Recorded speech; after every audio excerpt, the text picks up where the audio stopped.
24 گھنٹے کی زندگی میں بھائیو جھوٹ خاص طور پر زندگی سے ہم نکال دیں، جھوٹ نہ بولیں اور ایک کسی کو دھوکہ نہ دیں۔ میرے نبی نے فرمایا میرا امتی ہر گناہ کر سکتا، دو نہیں کر سکتا، ایک جھوٹ کبھی نہیں بولے گا، ایک دھوکہ کبھی نہیں دے گا۔ تم جھوٹ نہ بولیں، دھوکہ نہ دیں، ظلم نہ کریں، زیادتی نہ کریں۔ ظلم و زیادتی سے اللہ کا غضب حرکت میں آ جاتا ہے۔ میرے نبی نے فرمایا من آذا ذمیا فقد آذانی، جس نے کسی غیر مسلم کو بھی دکھ پہنچایا تو اس نے مجھے دکھ پہنچایا، جس نے کسی غیر مسلم کو دکھ پہنچایا اس نے مجھے دکھ پہنچایا۔ میرے نبی نے تو اپنے ساتھ رہنے غیر مسلموں کے ساتھ اتنی رحمت للعالمین کا ثبوت دیا۔ ہم ان کے برتن بھی الگ کرتے، وہ برتن کو ہاتھ لگانے میں کہ دھو، برتن دھو کے لاؤ، اتنی نفرت کا اظہار۔ بھائیو محبت سے رہیں، اپنے کاروبار میں ہو سچ بولو، صحیح تولو، وعدہ خلافی نہ کرو، وعدے سے پھرو مت، کسی کو دھوکہ نہ دو، کسی کو فراڈ نہ کرو۔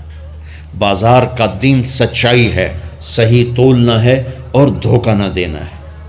گھر کا دین ماں باپ زندہ ہیں، ان کے پیر دھو لو، ان کی دعائیں لے لو۔ گھر والے ہو اپنی بیوی سے حسن سلوک کرو، گالی دینا، تانے دینا، طنز بولیاں، اپنے گھروں کو آگ نہ لگاؤ۔ ہمارا جوائنٹ فیملی سسٹم ہے، ماں باپ کو اپنا مقام دو، بیوی کو اپنا مقام دو۔ ہمارا سسرالی معاشرہ ظالم ہے، درد سے کہہ رہا ہوں، ظالم ہے ہمارا سسرالی معاشرہ، ظالم ہے۔ چاہے دیندار کہلاتے ہوں، چاہے دنیا دار کہلاتے ہوں، چاہے پڑھے لکھے کہلاتے ہوں، چاہے ان پڑھ کہلاتے ہوں، ظلم ہے۔ میں کہاں سے اس کی تعویل کروں؟ اگر ماں باپ کی طرف سے زیادتی ہے اپنی بیوی کو بچاؤ، اور کہیں بیویاں ایسی زوردار ہیں کہ وہ گھر کو آگ لگانے پر آئی ہوتی ہیں، اگر بیوی زیادتی کرے تو ماں باپ کو بچاؤ۔ یہ تمہارا کام بیچ میں ایک پل بننا ہے، دونوں رشتوں کو جوڑنا ہے۔ جس طرف بہنوں کی طرف سے زیادتی ہے بیوی کو بچاؤ، بیوی کی طرف سے اپنے دوسرے رشتوں کو بچاؤ۔ ہم اس میں افراط ہوتا یعنی کمی زیادتی کا شکار ہیں۔ کچھ ماں باپ کے پریشر میں بیویوں پر ظلم ڈھا دیتے، اور کچھ بیویوں کے پریشر میں ماں باپ کو ذلیل کر دیتے ہیں۔ یہ دونوں انسانیت سے دور کی چیزیں ہیں۔ بھائیو اپنے نبی کی زندگی پڑھو اللہ کو۔ میرے نبی کی ایک حدیث سناؤں، میرے نبی نے فرمایا یہ جو میرے مدینے والے لوگ ہیں نا، یہ بڑے اچھے ہیں۔ ان کے گھر میں جب کسی کی ڈولی اترے نا تو اسے یوں لگتا ہے جیسے میں اپنے ماں باپ کے گھر ہی آ گئی۔ یہ چند دن پہلے میں نے حدیث پڑھی تو مجھے بڑا مزہ آیا کہ میرا تو مستقل مضمون ہے، بیان کرتا رہتا ہوں۔ آپ نے فرمایا کہ یہ جو میرے انصار ہیں مدینے والے، ان کے گھر میں کسی کی ڈولی آ جائے تو اسے یوں لگتا ہے جیسے اس کو اپنے ماں باپ اور ساس سسروں میں کوئی فرق ہی نہیں نظر آتا، کہ یہ ایسے اچھے اخلاق کے لوگ ہیں۔ چلو اگر یہ نہیں ہو سکتا تو کم از کم یہ نفرت تو نہ ہو، لگائی بجھائی، لڑائی جھگڑے، طلاقوں کی شرح بڑھ چکی ہے صرف زبان کی بدتمیزی پر، صرف زبان کی بدتمیزی پر، صرف زبان کی بدتمیزی پر طلاقوں کی شرح بڑھ چکی۔ بھائیو اپنے اخلاق سے، اپنے اخلاق سے اپنے رشتوں کو جیتو۔ ماں باپ کا دل جیتنا ہے، بہن بھائیوں کا دل جیتنا ہے، اپنی بیوی کا دل جیتنا ہے اچھے اخلاق کے ساتھ۔ بیوی کے ذمہ خاوند کا دل جیتے اچھے اخلاق کے ساتھ، ساس سسر کا دل جیتے اچھے اخلاق کے ساتھ، اپنے بہن بھائیوں کا دل جیتے اچھے اخلاق کے ساتھ۔ میرے رب کی قسم تم چپ رہنا سیکھ لو، عزت تمہارے قدموں میں آ کے گرے گی۔ جواب نہ دو، چپ ہو جاؤ، اللہ عزت تمہارے قدموں پہ لا کے کھڑا کر دو، تمہارے قدموں میں آ کے اللہ عزت کو گرائے گا۔ اولاد کو عزت دو، اولاد کو عزت دو، اولاد کو عزت دو، ان کو ٹائم دو، پھر یہ ساری زندگی تمہارے غلام بنیں گے۔ 3 سال کے بچے کو اسکول میں دھکا دے دیا، آیا تو ٹیوشن والے کے پاس بھیج دیا، اور خود اپنے مزے کیے، تو یہ اولاد کبھی تمہاری نہیں ہوگی۔ انہیں ٹائم دو، اور اولاد کی خواہشات کا خیال کرو۔ ان پر ایسے ماں باپ ہونے کی ایسی دھونس مت جماؤ۔ آج کل اولاد نافرمان ہے، آدھا قصور ماں باپ کا ہے، آدھا اولاد کا ہے، کہ یہ وہ شفقت اور وہ محبت اور وہ ٹائم نہیں دیتے، اس سے آگے بات خراب ہو جاتی۔ اور ایک بڑا حساس موضوع ہے، رشتے ناتوں میں اولاد کی رعایت کرو، اپنی اولاد کی پسند ناپسند کا خیال کرو، ان پر مسلط مت کرو۔ اولاد سے کہتا ہوں کورٹ کی شادیاں نہ کرو، عشق معشوقی کی شادیاں نہ کرو، یہ 99.9% ناکام ہو جاتی ہیں۔ زندگی اور چیز ہے، عشق معشوقی اور چیز۔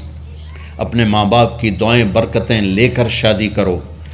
لیکن ماں باپ سے کہتا ہوں اگر کہیں بچی کہہ دے میں نے نہیں کرنی یہاں، تو اللہ کے واسطے اس کی رعایت کرو، اس کو گائے بھینس نہ بناؤ کہ جس قلے نال مرضی جا کے بن چھڈو۔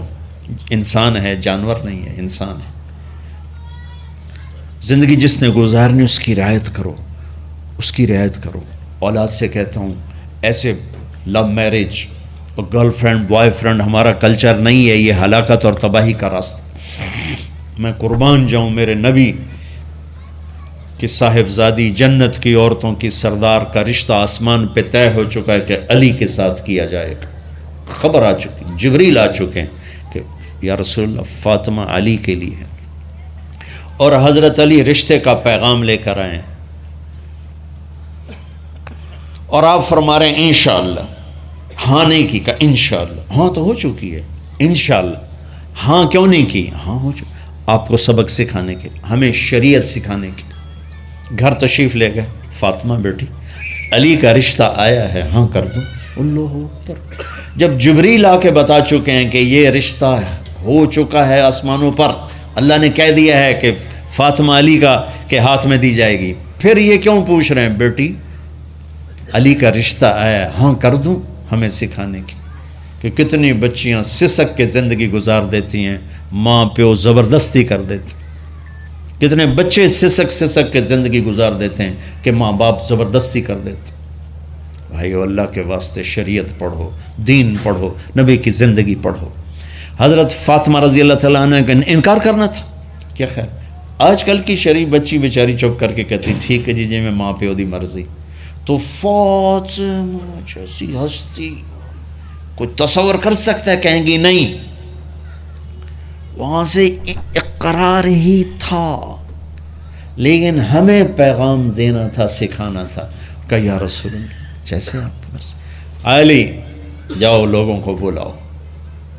پھر لوگوں کو بلایا، پھر آپ نے نکاح پڑھایا، پھر رخصتی ہوئی، بلا کر کے آپ نے فاطمہ کا ہاتھ پکڑا اور یوں علی کے ہاتھ میں دے کر کہا علی تمہیں نبی کی بیٹی مبارک۔ سبحان اللہ۔ اور پھر فرمایا فاطمہ مجھے جو سب سے زیادہ محبوب تھا میں نے تیرا ہاتھ اس کے ہاتھ میں دے دیا۔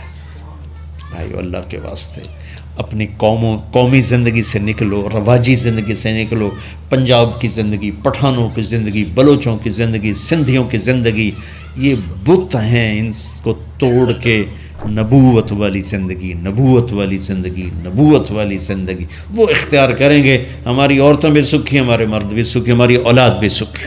تو سارے بھائی نیت کرتے ہیں نا اس کی انشاءاللہ، اللہ تعالیٰ ان کی بخشش فرمائے۔ تو آپ بھائیوں ایک تو یہاں مرکز ہے اسماعیل، وہاں جایا کرو جمعرات کو، آپ کو فائدہ ہوگا۔ آپ کے پاس مسجد میں جماعت آ جائے ان کے ساتھ بیٹھا کرو، اس سے آپ کو انشاءاللہ فائدہ ہوگا۔ مہینے میں 3 دن جایا کرو، اس سے آپ کو انشاءاللہ راستہ ملے گا۔ اور دعا سے پہلے اگر کسی سے لڑے ہوئے ہو، مستورات میں کوئی کسی سے لڑی ہوئی ہے یا آپ کسی سے لڑے ہوئے ہو، تو کہ میں ہاتھ جوڑتا ہوں، مر جانے والی جگہ پہ کیا لڑائیاں، معاف کر دو، معاف کر دو، معاف کر دو، اللہ پہ چھوڑ دو۔ اپنے نبی کے ایک حدیث سنا کے دعا کرتے ہیں، آپ نے فرمایا مدینے والوں سے، مدینے والوں میرے بعد تمہیں تمہارا حق نہیں ملے گا، کیا کرو گے؟ کہا یہ ہم تلوار اٹھائیں گے، حق لیں گے۔ آپ نے فرمایا اگر میں اس سے اچھی چیز بتاؤں کرو گے؟ کہا جی کیا؟ کہا حق کے لیے لڑائی نہ لڑنا، چھوڑ دینا، اور حوض کوثر پہ آ جانا، سارے پورے کروا دوں۔ اب یہ وعدہ مدینے والوں کے ساتھ نہیں ہے، یہ وعدہ ہر اس امتی کے ساتھ ہے جو جھگڑے سے بچنے کے لیے حق چھوڑ دے۔ اپنا حق لو، کوشش کرو، لیکن اگر لڑائی کی شکل ہے واپس ہو جاؤ کہ یا رسول اللہ آپ کے حوالے۔ آپ نے مدینے والوں میں ہمیں بھی شامل کیا ہے، جس کا حق مارا جائے اور لڑے نہیں، چھوڑ دے، صبر کر جائے، میرے انتظار کر آنکھیں بند ہونے کا کہ میرا نبی تیرا وکیل ہوگا اور اللہ جج ہوگا، ان ویکھیا فیصلہ کہندہ ہوندا ہے۔ پھر تم اپنے حبیب کو اپنا وکیل بنا لو۔ اب معاف کر دو، عورتیں بھی معاف کر دیں، آپ بھی معاف کر دیں، گلے لگو، امت بنو، محبت سے رہو، کیا 4 دن کی زندگی میں نفرتوں کی آگ بھڑکانا، محبت کے پھول بکھیر کے چلے جاؤ۔